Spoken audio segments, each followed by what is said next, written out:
হঠাৎ করে নবী ডাক দিলেন, এ রাখাল এদিকে একটু আসো। বেলাল আওয়াজটা পাইলেন গর্তের ভিতর থেকে, কে যেন রাখাল করে ডাক দিল। বেলাল সামনের দিকে আগান, আগে আল্লাহ নবীর চেহারা দেখা নবীর চেহারার দিকে বেলাল তাকায় রইছেন। আল্লাহর নবী তখন বলতেছেন, এরে রাখাল তোমার কাছে কোন ছাগলের উলানে দুধ আসেনি?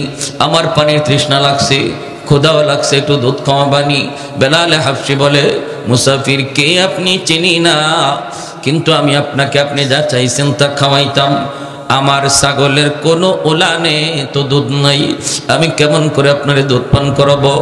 আমার কোনো ছাগলের উলানেই তো দুধ নাই, কেমন করে আমি আপনার উপকার করব?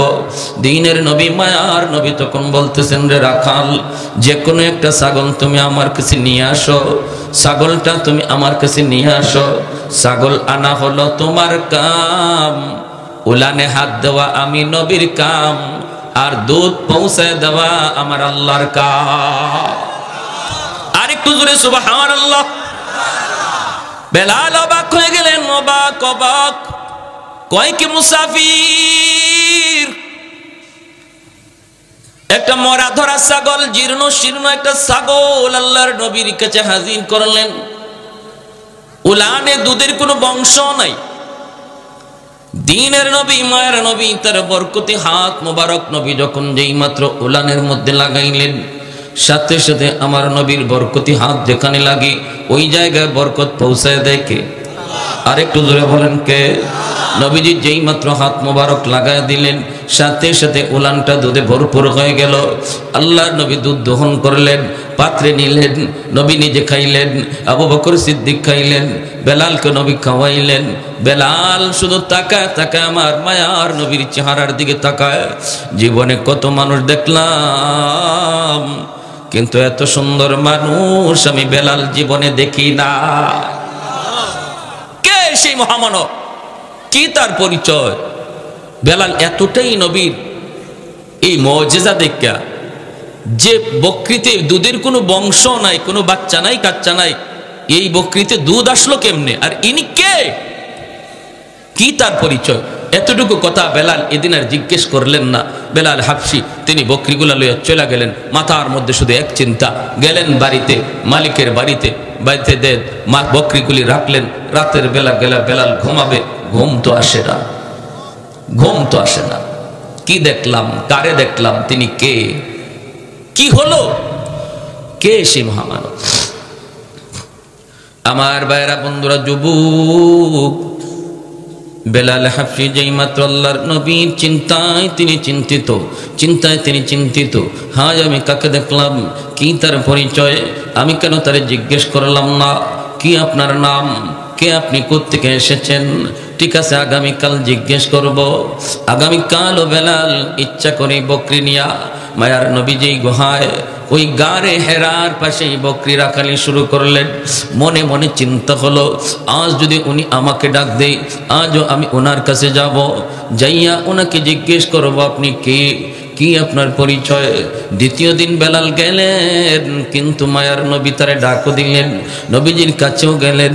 আগের দিনের মতোই দুধ দহন হলো, কিন্তু বেলাল নবীর কাছে যাওয়া মাত্রই মনের সমস্ত প্রশ্নের কথা তিনি নবীর চেহারা দেখে ভুলে যান। মনের কথা বলতে পারেন না, মনের কথা মনেই থেকে যায়। ওই দিন আল্লাহ নবীকে শুধু নয়ন জোড়া তিনি দেখলেন। আল্লাহু আকবার। চলে গেলেন ওই দিনও। এই রাতও বেলালের ঘুম নাই, খাওয়া নাই, একটাই টেনশন, কে সেই মহামানব? আমি কেন তার কাছে গেলে পরে কথা বলতে পারি না? আমি কেন তার কাছে গেলে পরে আমার মনের কথা জানাইতে পারি না? কে সেই মহামানব? বেলাল কয়, আগামীকাল আর মিস করব না, আগামীকাল বেলাল আসলেন। আসার পরে আল্লাহর নবী আজও ডাক দিলেন। ডাক দিয়ে মায়ার নবী জিজ্ঞেস করেন, রাখাল 3 দিন তুমি এই জায়গায় আসতেছো, ও রাখাল বলো না তুমি কার বকরি রাখালি করো, কি তোমার নাম? এইবার বেলাল বলতেছে আমার নাম হলো বেলাল, আমার বাড়ি হলো হাবশায়, আমি হলাম উমাইয়ার গোলাম, আমি তার বকরি রাখালি করি। আল্লাহর নবী দয়ার নবী যখন প্রশ্ন করলেন তখনই বেলাল চিন্তা করলেন এখনই আমার টাইম যায়, এখনই সুযোগ যায়। জিজ্ঞেস করতেছে ওগো মহামানব, আপনি তো আমাকে জিজ্ঞেস করলেন আমার নাম, আমার পরিচয়, কিন্তু আপনার নাম কি, আপনার পরিচয় কি? এই কথাটা 3 দিন মনের ভিতরে নিয়ে আসি জিজ্ঞেস করব, কিন্তু আপনার নুরানি চেহারা দেখার পর আমি ভুলে যাই। कौनैन मुख्तार खुदा तुमको बनाया, कौनैन मुख्तार खुदा तुमको बनाया, उम्मत का निगाहबान खुदा तुमको बनाया, उम्मत का निगाहबान खुदा तुमको बनाया। मौला मेरा आका मेरा रहमत की नबी है, तजदार मदीना ही तो माहे अरबी है, तजदार मदीना ही तो माहे अरबी है। अशजार ने देते हैं नबूवत की शहादत, तशकीक कमर में है तो अंगुल की इशारात, तशकीक कमर में है तो अंगुल की इशारात। मोहब्बतेर साथे सबाई बोली अल्लाहु আকবার, आवाज दिया बोली अल्लाहु আকবার। मायार नबी दयार नबी बोलें আমার নাম মোহাম্মদ, আমার বাবার নাম আব্দুল্লাহ, আল্লাহ আমাকে নবী বানায় পাঠাইছেন। বেলাল হাবশি কয় ইয়া রাসূলুল্লাহ, নাম শুনেছি, দাওয়াতের আওয়াজও কানে এসেছে, কিন্তু জীবনে দেখি নাই, আজ দেখলাম। ওগো নবীজি, যেদিন থেকে আমি আপনার নাম শুনেছি ওই দিন থেকে আপনার প্রেমে পড়েছি। আজ আমি নিজের চোখে দেখলাম, আজ 3 রাত আমি বেলালের ঘুম নাই। ওগো নবী, আমি আর দেরি করতে চাই না, এই মুহূর্তে আমাকে কালেমা পড়াইয়া মুসলমান বানায় দে। বেলাল হাবশি মুসলমান হয়ে গেলেন। মুসলমান তো হলেন, সাথে সাথে আওয়াজ রটে গেল মক্কায়, আবু জাহেলের কানে চলে গেল, উমাইয়ার কানে চলে গেল। মালিকের কানে যাওয়া মাত্রই বেলাল যেই মাত্র তিনি যায় পৌঁছলেন, বেলালকে জিজ্ঞেস করা মাত্রই বেলাল বিন্দু পরিমাণ মিথ্যা বলেন না। এক আল্লাহর পরিচয় পেয়ে গেছেন, সত্য ধর্মের পরিচয় পেয়ে গেছেন। যেই মানুষটা সত্য ধর্মের পরিচয় পায়, এই মানুষটা সত্য কোনোদিন গোপন করতে পারে না। সূর্য যদি পূর্ব দিগন্তে উঠে, এই সূর্যরে কোনো কিছু দিয়া আড়াল করা যায় না, ঠিক না? সূর্যের আলোর চেয়েও ইমানের আলো আরো বেশি পাওয়ারফুল। এজন্য যার অন্তরে ইমান চলে আসে, এটাকে লুকানো যায় না, আটকানো যায় না। বেলাল হাবশি অকপটে স্বীকার করে দিলেন, হে আমি কালেমা পড়ে মুসলমান হয়ে গেছি। আমার ভাইরা বন্ধুরা, যুবক, যেই মাত্র বেলাল এই কথা স্বীকার জানায় দিলেন, উমাইয়ার মাথা নষ্ট হয়ে গেল, আবু জাহেলের মাথা নষ্ট হয়ে গেল, আবু লাহাবের মাথা নষ্ট হয়ে গেল, একে একে সবগুলির মাথা নষ্ট হয়ে গেল। উমাইয়া ডাক দিয়ে কয়, বেলাল, যদি তুমি জান বাঁচাইতে চাও দ্রুত মুহাম্মদের ধর্ম ত্যাগ করো, আমাদের দেবদেবীর ধর্ম তুমি গ্রহণ করো। বেলাল কয়, যেই আল্লাহর নাম আমি জবান দিয়া একবার নিয়েছি, কোনদিন এই জবান দিয়া মূর্তির নাম বের করা যাবে না। আহাদ আহাদ জবান দিয়া শুধু বের হয়, আল্লাহ আল্লাহর জিকির জবান দিয়া বের হয়। দিনের বেলা নির্যাতন, রাতের বেলা নির্যাতন, সর্বদিক দিয়ে বেলালের উপরে নির্যাতন শুরু হয়ে গেল। মালিকও পিটায়, উশৃঙ্খল যুবকগুলিও পিটায়, রাতের বেলাও পিটায়, দিনের বেলাও পিটায়। উত্তপ্ত গরমের ভিতরে চিৎ করে শুয়াইয়া বুকের উপরে বিশাল বড় পাথর চাপা দিয়া রাখে, বিশাল বড় পাথর। আবার বডির দোনো দিক দিয়ে দাঁড়ালো কাটা রাখে, যেন বডিটা তিনি নড়াচড়া করতে না পারেন। এইভাবে রক্ত ঝরে, গোশতগুলি খসে খসে পড়ে। সিদ্দিক আকবর একবার তিনি পার দিয়া যাইতেছেন, বেলালের কান্নার আওয়াজ, চিৎকারের আওয়াজ শুই না বেলাল কাছে গেলেন, যায় তিনি কানে কানে বলতেছেন, ভাই বেলাল, উমাইয়ার মন খুশি করার জন্য তুমি একবার ওদের কথা বলে দাও। জান বাঁচানোর জন্য কখনো কখনো মিথ্যা বলাও জায়েজ, 3 জায়গায় মিথ্যা কথা বলা জায়েজ। জান বাঁচানোর জন্য মিথ্যা বলা জায়েজ। 2 মুসলমানের ভিতরে ঝগড়া বিবাদ দূর করার জন্য একজনের কাছে এক কথা, আরেকজনের কাছে আরেক কথা বইলে যদি ঝগড়া বিবাদ দূর করা যায়, তাহলে এই জায়গায় মিথ্যা কথা বলাও জায়েজ। আপনি একজনের যায় বললেন, বাইরে কে বলেছে তোমার, সে খারাপ জানে, আমি তো তার সাথে কথা বলেছি, কিন্তু সে তো তোমাকে ভালো জানে। না না, মূলত সে তোমারে ভালো জানেও না, আপনি নিজের থেকে বলছেন। আরেকজনের কাছে গিয়া বললেন, ভাই তোমাকে অমুকে খারাপ জানে, কে বলছে, সে তো তোমার ভালো কয়, সে তোমার প্রশংসা কয়। মিথ্যা কথাটা আপনি নিজের থেকে বললেন। 2 মুসলমানের ঝগড়া দূর করার জন্য শরীয়ত এখানে মিথ্যা বলা জায়েজ বলেছে। আল্লাহু আকবার, জোরে বলেন। তো মিথ্যা কথা বইলে আরো ঝগড়া বাড়াই, ঠিক না? মিথ্যা বইলা 2 জনের ঝগড়া আরো বাড়াই। শরীয়ত কয় মিথ্যা বইলা ঝগড়া বিবাদ মীমাংসা করা জায়েজ, বরং এখানে আপনার সওয়াব হবে, সওয়াব। আরেকটা মিথ্যা কথা বলার জায়গা হলো ঘরে ঘরে বিবির কাছে। বলমু হ্যাঁ, আপনি যদি মনে করেন বিবি সাহেব বড় গরম মানুষ, আপনি সত্য কথা বললে ঘরে গন্ডগোল লাগতে পারে। আপনি শাড়ি আনছেন 500 টাকা দিয়া, কিন্তু যদি 500 টাকা বলেন তাহলে ঘরে আগুন লাগবে। সে বলবে তোমার শার্ট কিনো 2000 টাকা দিয়া, তোমার লঙ্গি কিনো 1500 দিয়া, তোমার প্যান্ট কিনো তুমি 2000 2500 দিয়া, আমার জন্য শাড়ি আনছো 500 টাকা দিয়া, নাও আমি শাড়ি পরি নাই, শাড়ি তুমি পরো।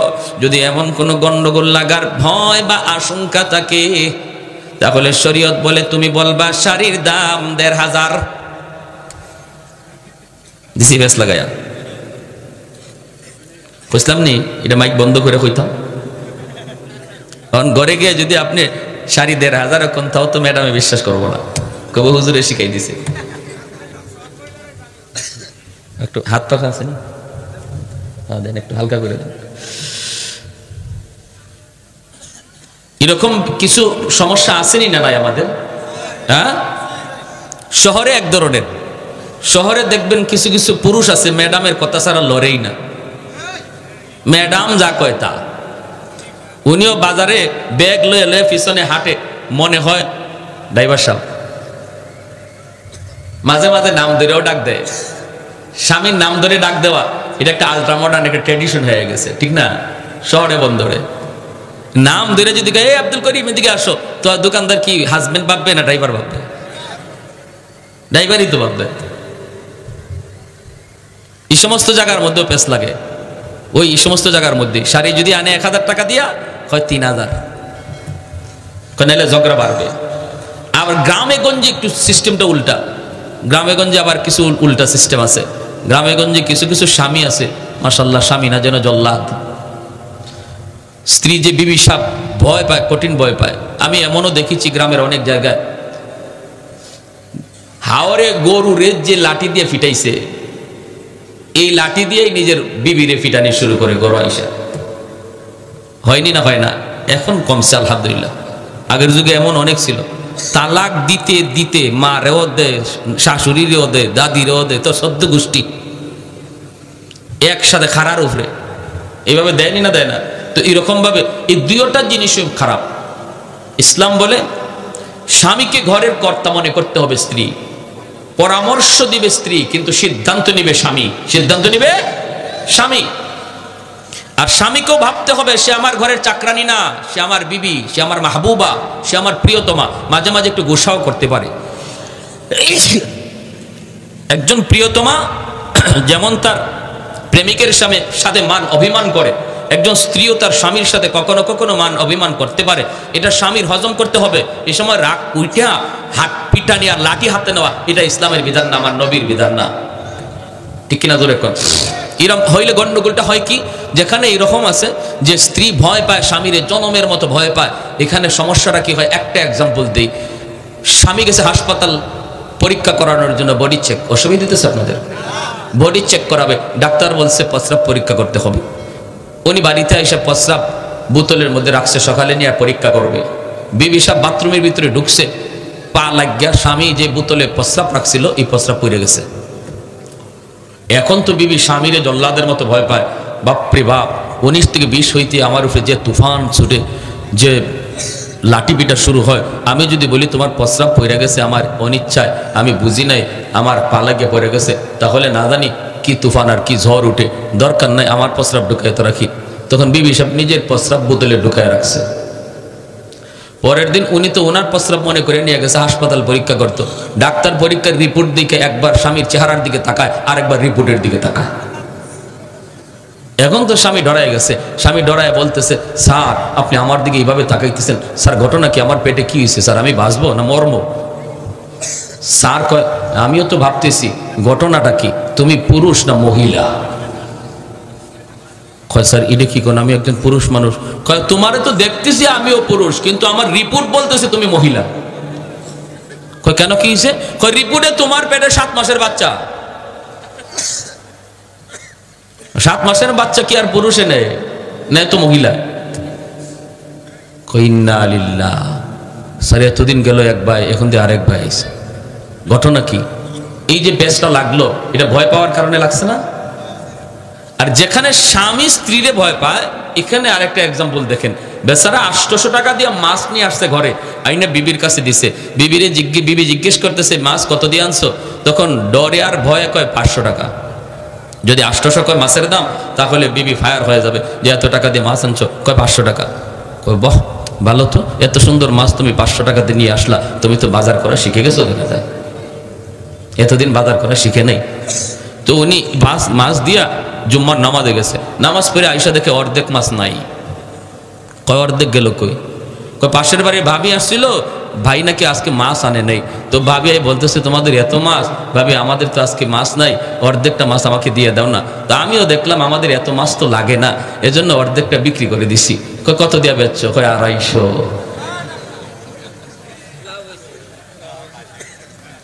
স্বামী কয় হাই রে আমার কপাল। কয় কেন, কি হইছে?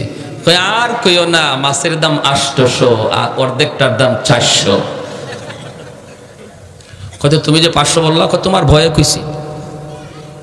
তো এইভাবে যদি আমরা ভয়ভীতি করি, তাহলে দেখবেন যে সমস্ত পুরুষ স্ত্রীরে ভয় পায়, মাঝে মাঝে দেখবেন 250 করে নাই। আর যেখানে স্ত্রী খুব স্বামীরে ডরায়, স্বামী যারা আমরা স্ত্রীরে সবসময় লাঠির উপরে রাখি, মাঝে মাঝে পেটে বাচ্চাও নেওয়া লাগতে পারে। কি কর? হ্যাঁ, তাহলে একটাও করা যাবে না। মধ্যম পন্থা শরীয়তের বিধান, ঠিক কিনা ভাই? জোরে কর, মধ্যম পন্থা। আমার ভাইরা বন্ধুরা, যুবক বেলাল হাবশী রাদিয়াল্লাহু তাআলা আনহু, সিদ্দিক আকবর বলে বেলাল একবার ওদেরকে খুশি করার জন্য আহাদ আহাদ শব্দটা তুমি মুখ দিয়ে আর বলবা না রে বেলাল, ওদেরকে খুশি করার জন্য তুমি একবার ওদের দেবতার নাম বলে ফেলো। বেলাল হাবশী তখন বলতেছেন, ভাই আবু বকর, আমি চাইলো আমার মুখ দিয়া আমার আল্লাহর নাম ছাড়া অন্য কিছু বের হয় না। চাই যদি তাও বের হয় না রে আবু বকর, চাইলো আমার আল্লাহর নাম ছাড়া আর কিছু বের হয় না। এতদিন পর্যন্ত আমি আমার মালিককে চিনি নাই, আমার নবীর পরিচয়টা আমি পাই নাই, এখন পেয়ে গেছি। না না, আমার মুখ থেকে বের হয় না। যেই মানুষটার জবানের মধ্যে আল্লাহ আল্লাহর জিকির জপ্ত হয়ে যায়, যেখানেই যায় ঘুমন্ত অবস্থায় তার জিহ্বাটা আল্লাহ আল্লাহ জিকির করে। জিকিরের মধ্যে যেই মানুষটা সর্বদা আমলে লিপ্ত হয়, ঘুমায় গেল তার জিহ্বা আল্লাহ আল্লাহ জিকির করে। এজন্যই তো মুহাম্মদুল্লাহ হাফিজ রাহিমাহুল্লাহ বাথরুমের ভিতরে ঢুকছেন, বাথরুমের ভিতরে বাথরুম হাজত শেষ কইরা আল্লাহর ওলি যখন বাথরুম থেকে বের হয়েছেন, খাদেম তাকায় দেখে আল্লাহর ওলির মুখ দিয়ে রক্ত ঝরে। খাদেম জিজ্ঞেস করতেছে, আল্লাহর ওলি আপনার জবান দিয়ে কেন রক্ত বের হইতেছি? মুহাম্মদুল্লাহ হাফিজি তখন হাত লাগায় দেখেন ঠিকই রক্ত বের হয়।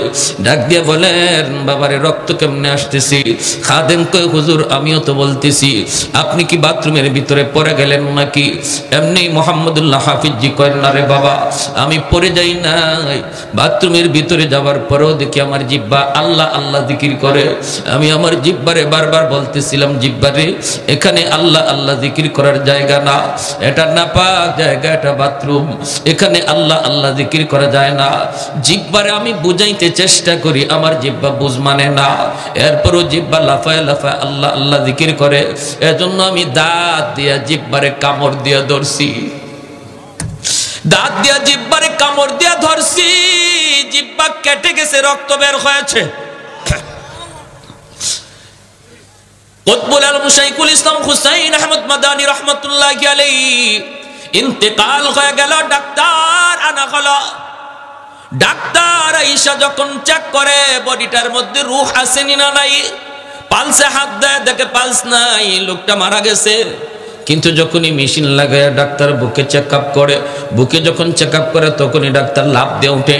ডাক্তার চোখগুলো বড় বড় করে কয়, তোমরা বলতেছো লোকটা মারা গেছে, আমিও দেখতেছি উনি মারা গেছেন, কিন্তু আমার মেশিন বলে ইনি এখনো জীবিত। কেমনে কেমনে কয়, আমার মেশিনের মধ্যে তার কলব থেকে আল্লাহ আল্লাহ জিকির বের হইতেছে। এজন্যই বেলাল হাফসি বলে, ভাই আবু বকর আমি চেষ্টা করলেও পারি না, পারি না, পারি না, আমার আল্লাহর নাম আমি মুখ থেকে ছাড়তে পারি না। আবু বকর সিদ্দিক চলে গেলেন মায়ের নবীর কাছে। যায় তিনি বলতেছেন, ইয়া রাসূলুল্লাহ, ওগো নবীজি, বেলালকে বেঈমানরা মেরে ফেলবে, উমাইয়া মেরে ফেলবে, হিংস্র যুবকগুলি বেলালকে মেরে ফেলবে। নবী গো, আপনি আমাকে অনুমতি দেন, আমি উমাইয়ার কাছ থেকে বেলালকে কিনে নিয়ে আসব।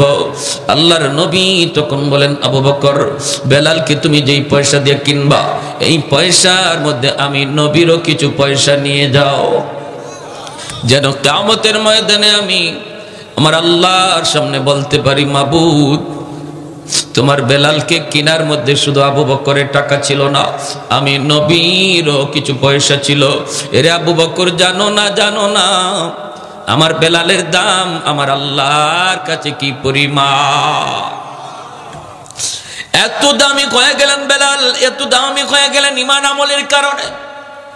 আর আবু জাহেলের ইমান না থাকার কারণে দামি মানুষটা এত নিকৃষ্ট হয়ে গেল, আর কম দামি মানুষটা ইমান আমলের কারণে এত দামি হয়ে গেল। আমার নবী মদিনার মসজিদের ইমাম, নবীর পিছনে ইকামত দেয় বেলাল হাফসি। আল্লাহু আকবার। মদিনার মায়ার নবী, দয়ার নবীর পার্সোনাল সেক্রেটারি হয়ে গেলেন বেলাল, মায়ার নবীর পিএস হয়ে গেলেন বেলাল। এমন পিএস হলেন, আমার নবীর সাথে যেই সাক্ষাৎ করতে হতো বেলালের পারমিশন লাগতো। এমনকি আবু বকর সিদ্দিক যদি নবীর সাথে দেখা করতে হতো তবু বেলালের পারমিশন লাগতো। হযরত ওমর ফারুক যদি আমার মায়ার নবীর সাথে একান্তে দেখা করতে হতো বেলালের পারমিশন লাগতো। আল্লাহু আকবার। আর একটু জোরে কন্যা আল্লাহু আকবার। এত দামি, এত দামি আল্লাহ তারে বানায় দিচ্ছেন, এত দামি। মায়ার নবীর কাছে মানুষজন দেখা করতে আসে, বেলাল সবার মেহমানদারি করেন। কখনো কারো কাছ থেকে ধার এনেন, কখনো কারো কাছ থেকে ঋণ এনে বেলাল ওই মেহমানদারি করতেন। এইভাবে মেহমানদারি করতে করতে একবার এক ইহুদির কাছে বেলালের অনেক টাকা, বেলাল ঋণী হয়ে গেলেন।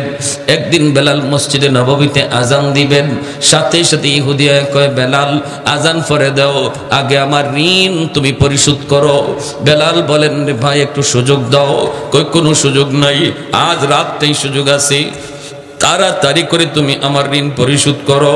বেলাল বলেন, আজ রাতে তো পারবো না, আমাকে 3টা দিন সময় দাও। বেলাল 3 দিন সময় তার কাছ থেকে চায় নিলেন, কিন্তু 3 দিনের ভিতরে তিনি ঋণ শোধ করবেন কেমন করে? আল্লাহর নবীর কাছে বেলাল যায় কান্দে, নবী গো, ইহুদি আমার কাছে অনেক ঋণ পায়, এই ঋণটা আমি আনছি আপনার মেহমানদারি করানোর জন্য। এখন তো সে আমাকে আজান দিতে দেয় না, আজানের আগে আমার রাস্তা আটকায় দেয়। আল্লাহর নবী রহমতের নবী বলেন, বেলাল কেমন করে তোমাকে সাহায্য করব? আমি নবীর কাছেও তো এমন নাই তোমাকে সাহায্য করার মতো। বেলাল তখন বলেন, নবী গো, তাহলে অনুমতি দেন, অনুমতি দেন, আমি মদিনার বাহিরে কোথাও চলে যাব, যাইয়া আমি কাজ করব, দিন মজুরির কাজ করব, যা পাই তাই কাজ করব, কাজকর্ম কইরা আমি তার ঋণটা পরিশোধ করার চেষ্টা করব। আল্লাহর নবী, মায়ার নবী, দয়ার নবী, তিনি অনুমতি দিয়ে দিলেন। বেলাল রাতের বেলা তিনি কাপড় চোপড় গোছাইতেছেন, ফজরের পরেই বেলাল চলে যাবেন অন্য কোথাও, মদিনার বাহিরে তিনি কাজকর্ম করতে যাবেন। এইদিকে আমার মায়ার নবীর চোখেও ঘুম নাই। আমার মায়ার বেলাল, আজ রাত পরেই আমার কাছ থেকে চলে যাবি। বেলালেরও চোখে ঘুম নাই, আমার নবীকে কাল থেকে আমি আর দেখতে পাবো না। সারা রাত বেলালের চোখের পানি ঝরে, আর তিনি কান্দে, আর তিনি কান্দে। ওই অবস্থায় আমার ভাইরা বন্ধুরা, আল্লাহর নবীর কাছে ফজরের আগেই 40টা উট বুঝাই করা মাল আল্লাহর পক্ষ থেকে চলে এসেছে।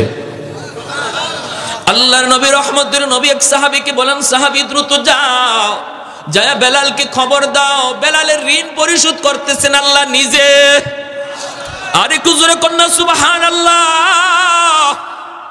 ফজরের আগে সাহাবী যায় বেলালের ঘরে আওয়াজ দিলেন, বেলাল, তোমার ঋণ পরিশোধ করার জিম্মাদারি আল্লাহ নিজে নিয়ে আনিছে।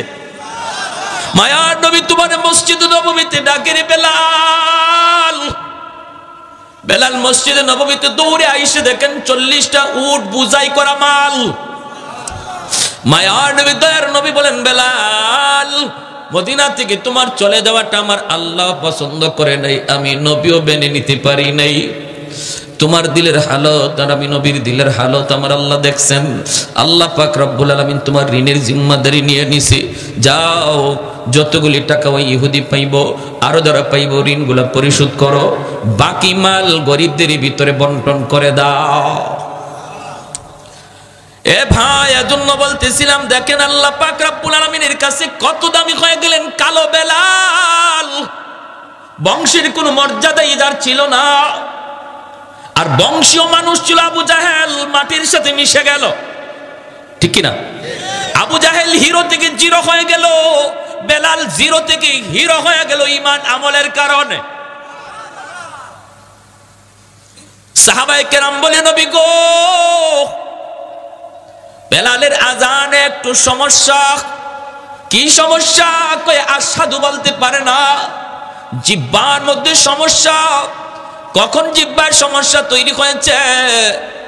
উমাইয়া হযরত বেলাল রাদিয়াল্লাহু তাআলা আনহুর জিহ্বাটারে টান দিয়া বের কইরা এই জিহ্বার মধ্যে পেরেক ঢুকায়া দিছিল। জিহ্বার মধ্যে পেরেক ঢুকায়া দিছিল, যেই জিহ্বায় আল্লাহ আল্লাহ জিকির কয়, এই জিহ্বা আমি রাখবো না কয়ে পেরেক ঢুকায়া দিছিল। এজন্য হযরত বেলালের মুখে একটু সমস্যা হইতো, আশহাদু বলতে পারতেন না, বলতেন আসহাদু, শিন উচ্চারণ করতে পারতেন না, শিনটা ভালো করে উচ্চারণ হতো না। সাহাবায়ে কেরাম কয়, ইয়া রাসূলুল্লাহ, ওগো নবীজি, ভালো করে একজন মুয়াজ্জিন নিযুক্ত করে ফেলেন। নবী সাহাবায়ে কেরামের পরামর্শ নিয়া অন্য একজন সাহাবীকে মুয়াজ্জিন নিযুক্ত করে দিলেন। এশার নামাজের পরই নবী বলেন, বেলাল, ফজর থেকে আর আযান দেওয়া লাগবে না। এই কথা শুনতেই যেন বেলাল হাবশির মাথায় আসমান ভেঙে পড়ল। এশার নামাজ পড়ে সবাই যার যার ঘরে চলে যায়, কিন্তু মসজিদে নববী গেলেন না শুধু একজন, তিনি আর কেউ নন, তিনি হলেন বেলাল হাবশি।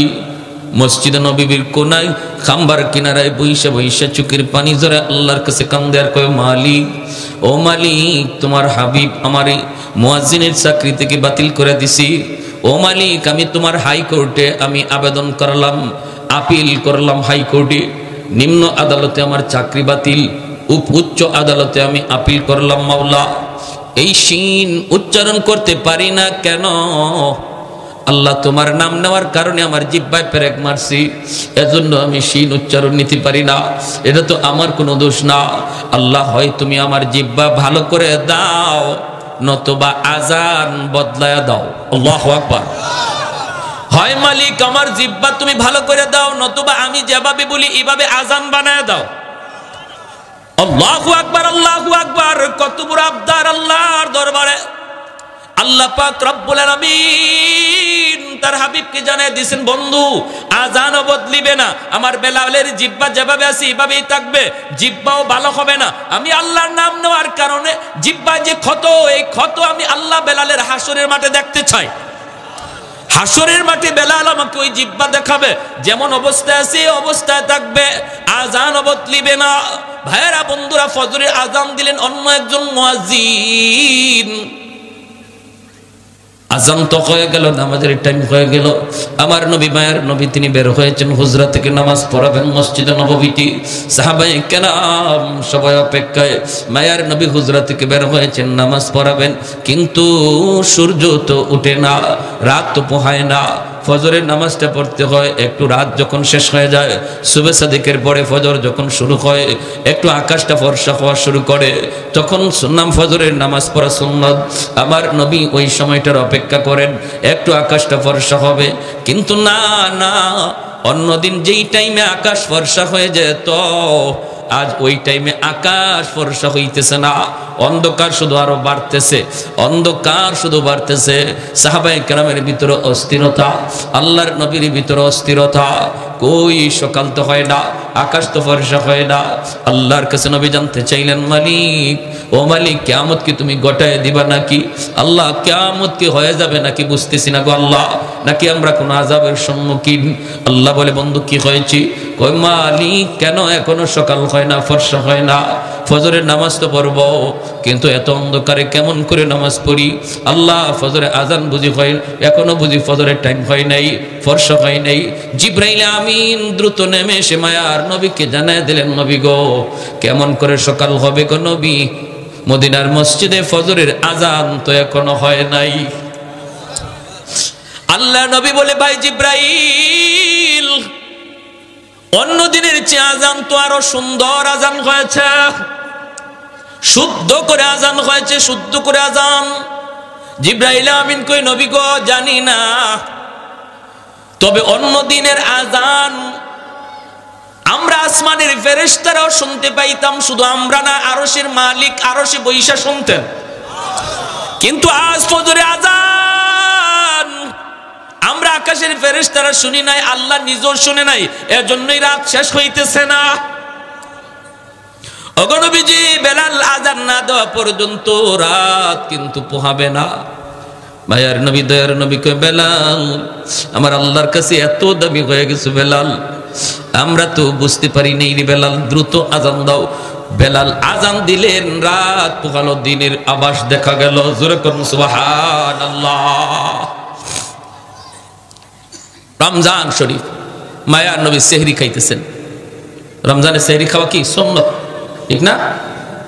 সেহরি খাওয়া সুন্নত। একটা খেজুর হইল একটা সেহরি খাবেন, সুন্নত আদায় হবে। তবে যদি কেউ সেহরি না খায়, রোজা হবে না তা না। সেহরি যদি কেউ ঘুমের তালে খাইতে না পারে, রোজা হবে। উনি যদি রোজা রাখতে চায়, রোজা রাখতে হবে। রোজা রাখতে চায় না, রোজা রাখতে হবে। সেহরি না খাইলেও রোজা রাখতে হবে, তবে সেহরি খাওয়াটা সুন্নত, বহুত বড় সুন্নত। এই সেহরির টাইমটা উম্মতে মুহাম্মদীর জন্য আল্লাহ পাক স্পেশাল একটা সুযোগ দিবেন, যেটা আগের উম্মতের ছিল না, এমনকি ইসলামের শুরুতে ছিল না।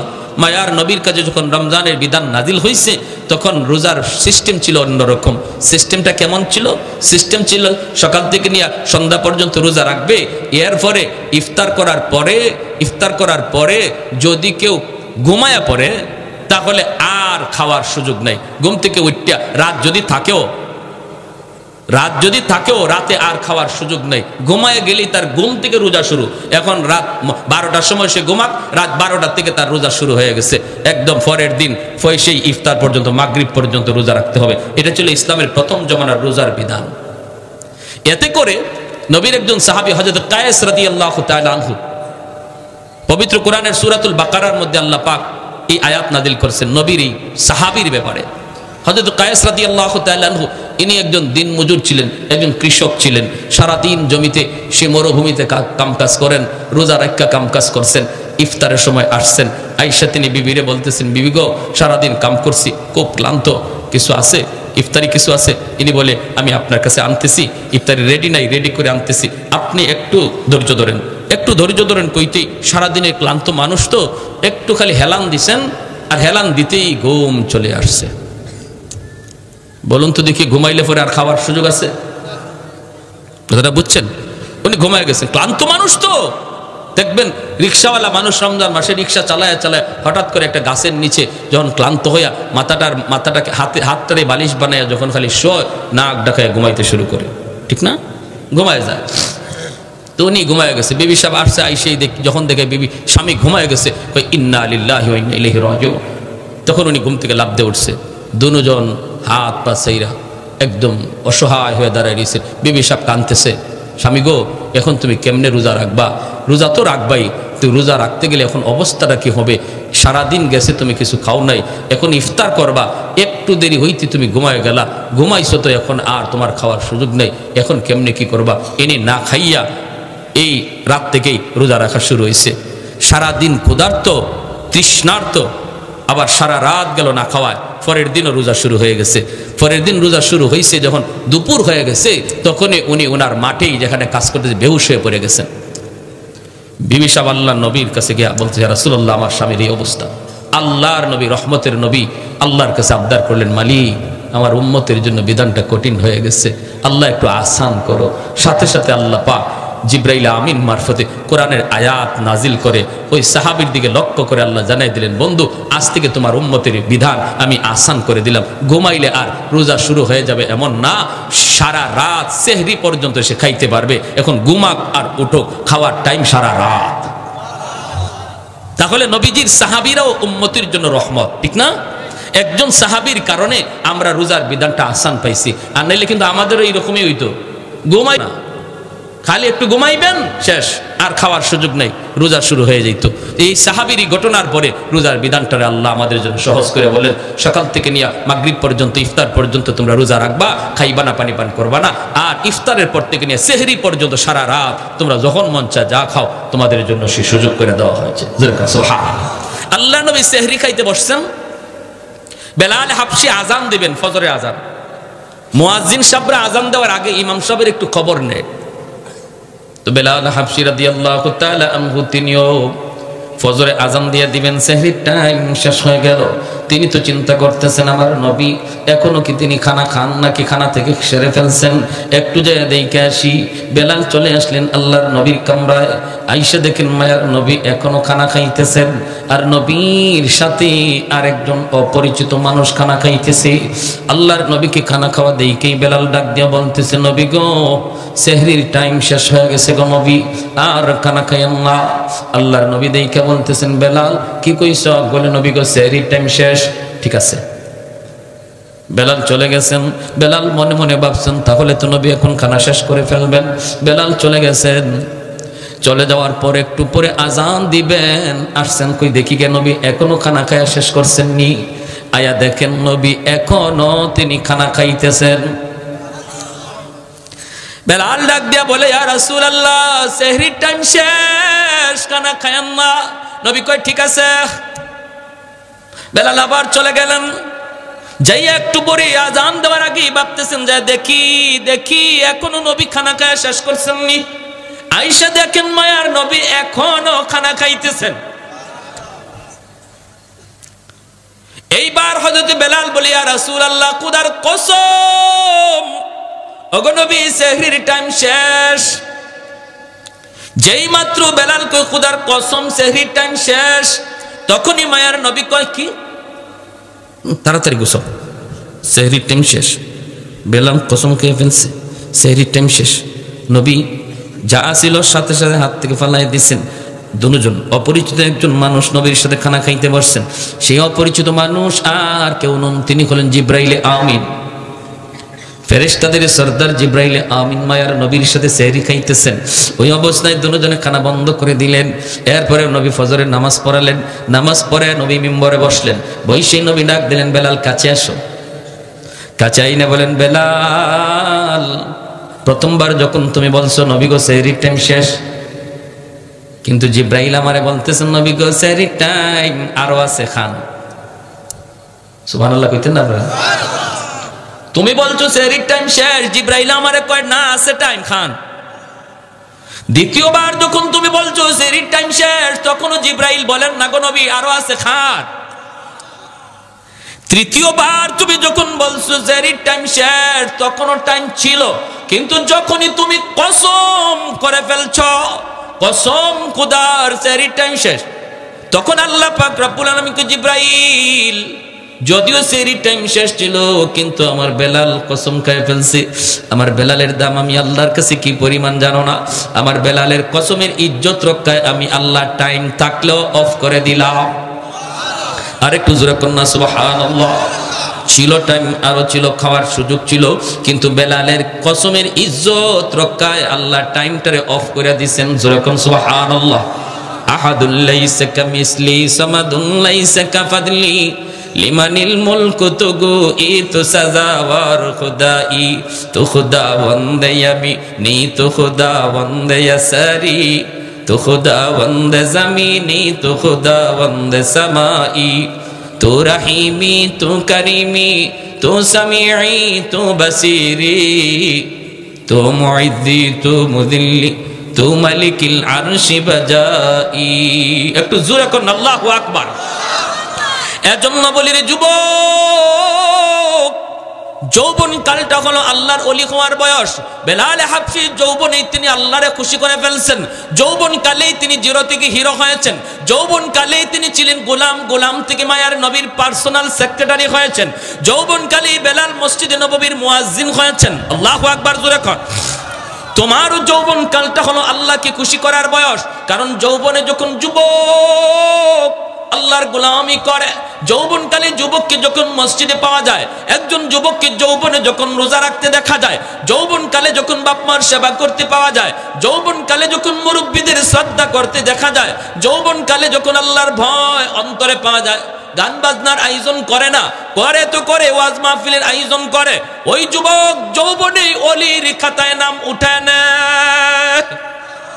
লা ওয়ারাকাল কাফি, মায়ের নবী বলেন যার গুনাহ করার সুযোগ ছিল, সামর্থ্য ছিল, এরপর আল্লাহর ভয়ে যে যুবক গুনাহ করে না, সুযোগ ছিল রাতের অন্ধকারে জিনা ব্যভিচার করার, সুযোগ ছিল দরজা বন্ধ কইরা খানা খাইয়া মানুষের সামনে রোজাদার সাজার, সুযোগ ছিল দরজা বন্ধ করে পানি পান কইরা মানুষের সামনে রোজাদার সাজার, এরপর যেই যুবক যৌবনে আল্লাহরে ডরাইয়া মানুষের চোখে ফাঁকি দিলেও আল্লাহর চোখে ফাঁকি দেওয়া যায় না, এই বিশ্বাস অন্তরে নিয়ে যেই যুবক সর্বদা আল্লাহর ভয় অন্তরে রেখে চলছি, মায়ার নবী দয়ার নবী বলেন ওই যুবকের কলিজার দিকে তাকাইয়া আল্লাহ পাক আসমান জমিন এখনো টিকায় রাখছি, নতুবা জমিন প্রতিনিয়ত আল্লাহর কাছে আবদার করে মালিক আর কত আমি গুনাহগারের পায়ের আওয়াজ শুনবো, আর কত আমি সুদখোরের 5তলা বিল্ডিং এর লোড নিব, আর কত আমি ঘুষখোরের 10তলা বিল্ডিং এর লোড নিব। আলা কুল্লা ইয়াউমিন ওয়াল আরদু ইস্তাজিলু রাব্বাহু আবতালি ইবনা আদম ফি কারি, মালিক অনুমতি দাও, অনুমতি দাও, এই ফরিদপুরের গুনাহগারগুলির আমি জমিনের ভিতরে গিলে ফেলি, আমি সুদখোরের 5তলা বিল্ডিংটা গিলে ফেলি, তুরস্কের জমিন 5তলা 10তলা বিল্ডিং গিলে ফেলেছে, সিরিয়ার জমিন 50,000 মানুষ গিলে ফেলেছে। আল্লাহ পাক বলে হাদিসে কুদসি, আল্লাহ পাক বলে শুধু তুরস্ক আর সিরিয়ার জমিন নয়, বাংলার জমিন, ফরিদপুরের জমিন, সিলেটের জমিন, সর্বকালের সর্বযুগের সর্ব জায়গার জমিন আল্লাহর কাছে আবদার করে মালিক আর কত আমি গুনাহগারের পায়ের আওয়াজ শুনবো, আসবিরু ইলা মাতা আসবিরু, ধৈর্য ধরবো তো আর কতকাল ধৈর্য ধরবো। আল্লাহ বলেন ওয়াল বাহরা ইস্তাজিলু রাব্বাহু, সাগর মহাসাগর গুলি এমন প্রতিনিয়ত আবদার করে ও মালিক আমি কক্সবাজার সমুদ্র সৈকত, ওই কক্সবাজার সমুদ্র সৈকতের পারে আইসা নাফরমান কত গুনাহ করে, আমি সমুদ্র আর কত দেখব, আর কত আমি গুনাহগারের গুনাহ দেখব গো মালিক, আমার পারে আইসা তোমার কত গোলাম আমার দিকে তাকায় সুবহানাল্লাহর জিকির করে, তোমার কুদরত নিয়ে ভাবে, কিন্তু কত নাফরমান সাগরের পারে আইসা গুনার আয়োজন করে। ও মালিক এই গুনাহগারগুলি জমিনে নাপাক করে ফেলেছে, আমাকে অনুমতি দাও আমি পানি নাপাক জমিন পাক বানায় দিই।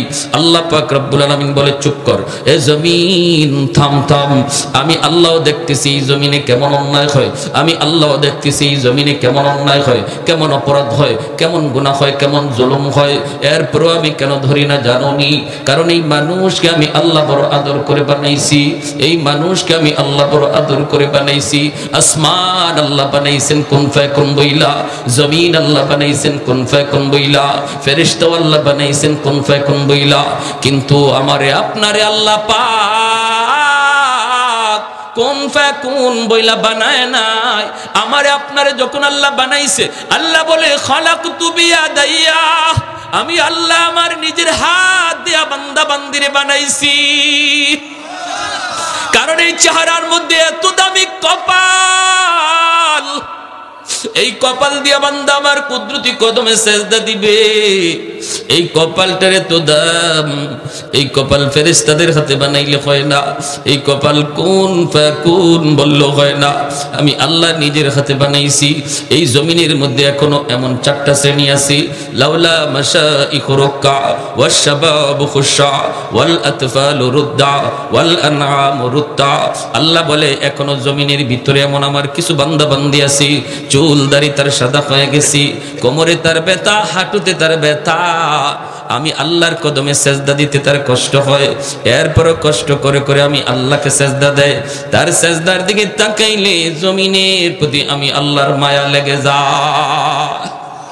ওয়াশাবাবু খুশা, আল্লাহ বলে 2 নম্বর কোন জমিনে এমন কিছু যুবক যৌবনের পাগলামি করে না, গুনার আয়োজন করে না, না যৌবনে তার মাথায় টুপি পাওয়া যায়, যৌবনে তার মুখে দাড়ি দেখা যায়, যৌবনে তার মসজিদে পাওয়া যায়, যৌবনে তার রমজানে রোজা রাখতে দেখা যায়, যৌবনে মুরব্বিদের শ্রদ্ধা করতে পাওয়া যায়, যৌবনে আলেমদেরকে তাজিম করতে দেখা যায়। ওই যুবকের কলিজার দিকে যখন আমি আল্লাহ তাকাই, তখন এই গুনাহগার জমিনের প্রতি আমি আল্লাহর মায়া লেগে যায়। এজন্য বলি যুবক, যৌবন কালটারে অনেক মূল্যায়ন করো। যত আল্লাহর ওলি হয়েছেন এই জমিনে সবাই ওলি হয়েছেন যৌবনকালে, যৌবনকালেই সবাই ওলির খাতায় নাম লেখাইছেন। অতএব নিয়ত করো রমজানের রোজা একটাও ছাড়বো না, তারাবির নামাজও আমি ছাড়বো না, রমজানে আমার আল্লাহ নারাজ হয় এমন কোনো কাম করবো না। যখনই তুমি এমন নিয়ত করবা, এমন নিয়ত করবা, সাথে সাথে আল্লাহ পাক রব্বুল আলামিন তোমার উপর খুশি হয়ে যাবে। আর মুরব্বীদের সাথে বেয়াদবি করবা না, কারণ সাদা দাড়ি সাদা চুল মুরব্বী আল্লাহর কাছে বড় দামি, বড় দামি। মুরব্বী বাবাজি যখন আল্লাহর কাছে হাত উঠায়, আল্লাহ বলে তখন আমার লজ্জা লাগে, লজ্জা। আলী রাদিয়াল্লাহু তাআলা আনহু একজন মুরব্বীরে শ্রদ্ধা করছিলেন কেমনে? মসজিদে নববীতে নামাজের জন্য রওনা দিয়েছেন, চিকন একটা গলি, এই গলির মধ্যে একজন মুরব্বী লাঠিতে বর দিয়া কোমরটা বাঁকা হয়ে গেছে মুরব্বীর, আস্তে আস্তে গলি পার হইতেছি। হযরত আলী মনে মনে ভাবেন, আমি যদি আমার মায়ার নবীকে নামাজের প্রথম রাকাতেই পাইতে হয় তাহলে আমার একটু দ্রুত যাওয়া লাগবে, আর দ্রুত গেলে মুরব্বীকে একটু ধাক্কা দিতে হয়, চাচা আমার একটু সাইড দেন, একটু সাইড দেন, এইভাবে চাপ দেওয়া যাইতে হয়। হযরত আলী কয় না, মুরব্বী হওয়ার কারণে আমার আল্লাহর কাছে বড় দামি, আল্লাহ যারে সম্মান দেয় আমিও তারে সম্মান দিব, লাগলে আমার 1 রাকাত নামাজ ছুটে যাবে। মায়ার নবী মসজিদে নববীতে নামাজে দাঁড়ায় গেছেন, আল্লাহর নবী রুকুতে চলে গেছেন, আলী তো ওই মুরব্বীর পিছনে পিছনে আস্তে আস্তে আসতেছেন। এইদিকে আমার মায়ার নবী রুকুতে গেলেন, রুকুতে যাওয়া মাত্রই রুকু থেকে মাথা উঠানোর আগেই আল্লাহ জিব্রাইলে আমিনকে পাঠিয়ে দিলেন। জিব্রাইল আমিন এসে বলতেছে, ইয়া রাসূলুল্লাহ, ইয়া হাবিবাল্লাহ, ওগো নবী মাথা উঠায়েন না, গো নবী মাথা উঠায়েন না, রুকু থেকে মাথা উঠাবেন না, কারণ আপনার আলী এখনো রাস্তায় নামাজে শরীক হতে পারে নাই। আল্লাহ নবী অবাক হয়ে গেলেন, রুকুতে ঘটনা কি? আলী নামাজে শরীক হইতে পারছে না বিদায় নবীর রুকু আল্লাহ লম্বা করতে কয়। এইবার মায়ার নবী দয়ার নবী তিনি তো রুকু লম্বা করতেছেন, আর জিব্রাইল আমিন কয়, নবী গো আমি যখন আপনাকে বলবো তখন মাথা উঠাবেন। নবী তো লম্বা রুকু শুরু করে দিলেন, সাহাবাই কেরামও পিছনে পিছনে তারা লম্বা রুকু করতেছেন, লম্বা রুকু করতেছেন, এইভাবেই রুকু চলছে লম্বা রুকু।